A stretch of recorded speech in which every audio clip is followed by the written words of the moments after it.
hard to see their features. They're tiny, infinitesimal, so small it makes you doubt. But if you meet a Fixie, please don't let their secret out. But if you meet a Fixie, please don't let their secret out. But if you meet a Fixie, please Don't let their secret out. The alarm clock. Ha! It didn't ring again. Nolik, let's go fix the alarm clock. Simka, wake Tom Thomas up. Tom Thomas, get up! Tom Thomas! Hey, you'll be late for school. Tom Thomas, get up already! This is really something. And where's the battery in here? No, this is an old mechanical alarm clock. It doesn't work with a battery. It uses a spring. How's that work? People wind up the spring tightly, and then as it slowly unwinds, it turns the gears, which turn the hands of the clock. Achoo! Oh, What? the alarm clock broke. Let's hurry and get you washed up. Tom Thomas, are you just getting up? Dad, the alarm clock didn't go off. It's broken. Here's the problem. It won't turn, because the feather's stuck in the gears. Nolik, help me.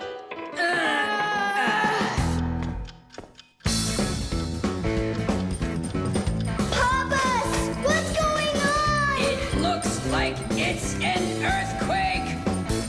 Huh, it really is broken. About time to throw out this old piece of junk.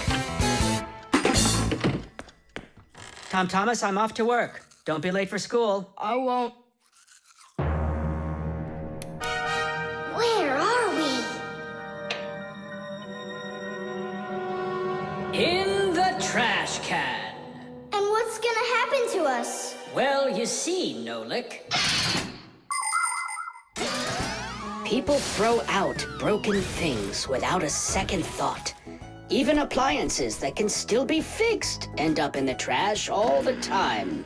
And the trash is taken to a horrible, deadly place called the dump. If a Fixie happens to be inside a broken appliance, he will come face to face with great danger. Once, my uncle got thrown into the dump buried inside an old TV. He barely managed to jump out of the bulldozer's path, and it was a miracle he didn't end up in the incinerator.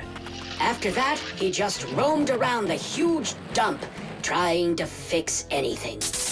He became totally crazed. Whew.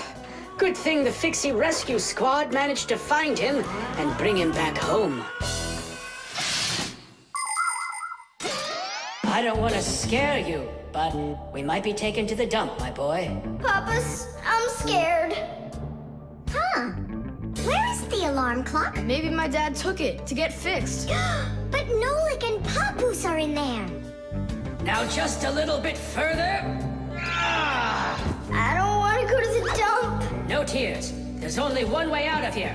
We need to fix the clock and make it ring. But how?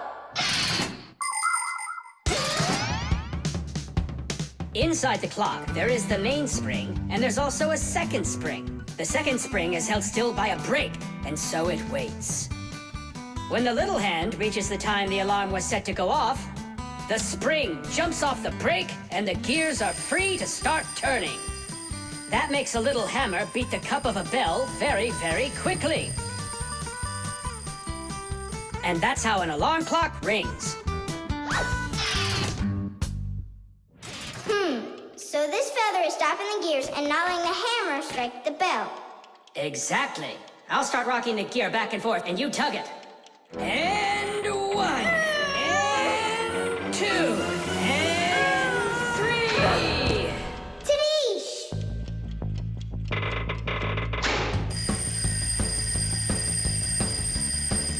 Simka, I think I can hear my alarm ringing. Run to the sound! Quickly! Uh-huh. Someone turn the alarm off. Whoa! And here comes that earthquake again! Nolik! Nolik! I'm here! Nolik! We fixed the alarm was wrong with it? A feather got jammed in the gears. And how could a feather get in a clock? Oh, it's probably from when I put the alarm clock under my pillow, so it wouldn't wake me up. Huh, so you mean because somebody doesn't like to get up in the morning? We almost ended up at the dump? By the way, if that somebody doesn't hurry off to his school soon, he'll be late. Oh, you're right, huh?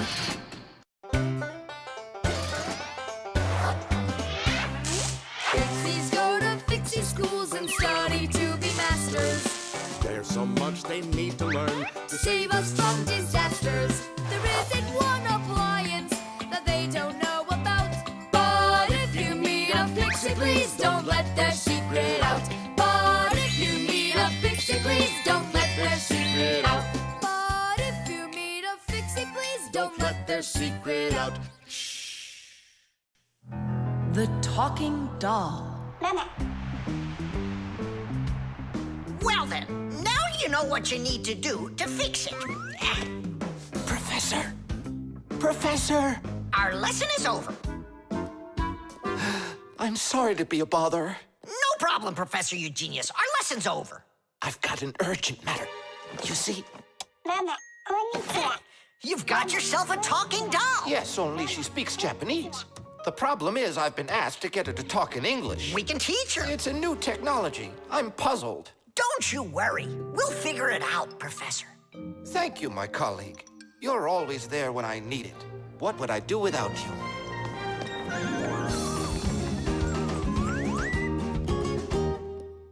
Professor, can you tell us how toys talk? Not now, children. We'll learn about the doll tomorrow. Now it's time to go home.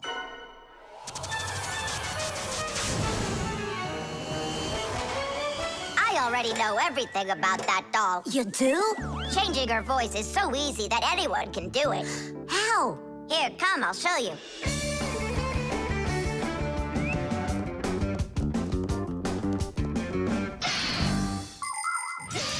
Early talking dolls used to work with a noisemaker inside.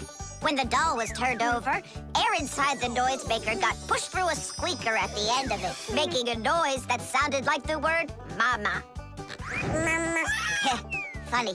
Today, the noises are recorded onto an electronic chip that's part of a little player inside of the doll. Just press a button and the sounds start playing. So now dolls can say much more than just mommy or daddy. They can say anything at all.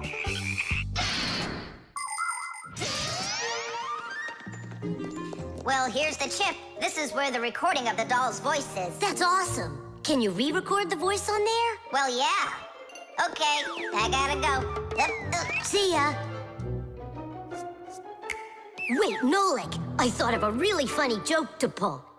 What if we sort them and then we do something? Well, now, as I promised yesterday, I'm going to tell you all about talking dolls. Some start talking when you rock them, while others react to noise. And for this little lady, you need to press a button to get her to talk. Who wants to? Toola. Me? Well, okay, I can do it. Go ahead. And you'll hear her say, "Hi there, Mama." But in Japanese for now.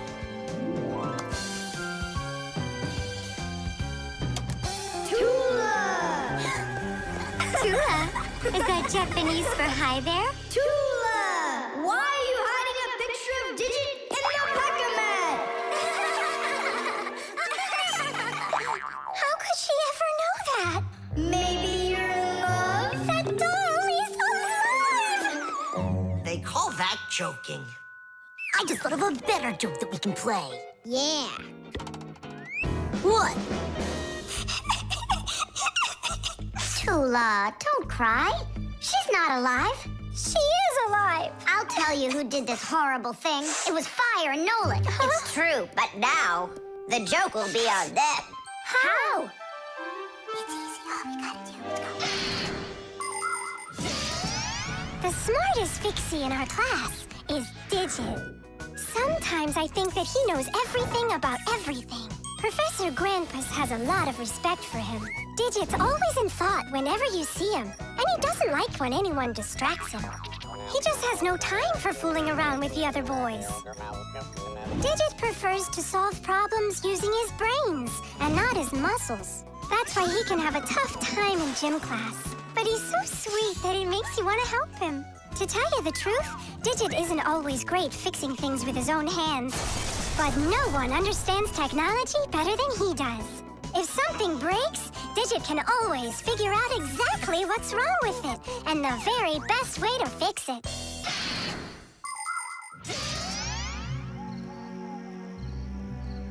We're gonna make it even funnier this time. You came back? What? You troublemakers. Now I'll show you what happens to bad boys who hurt girls' feelings. Oh, you got scared. Who's crying now, huh? They probably thought that the doll came to life. You know what, Digit? I just started thinking that it might be better if she were alive. You know, Toola, you sure are hard to please.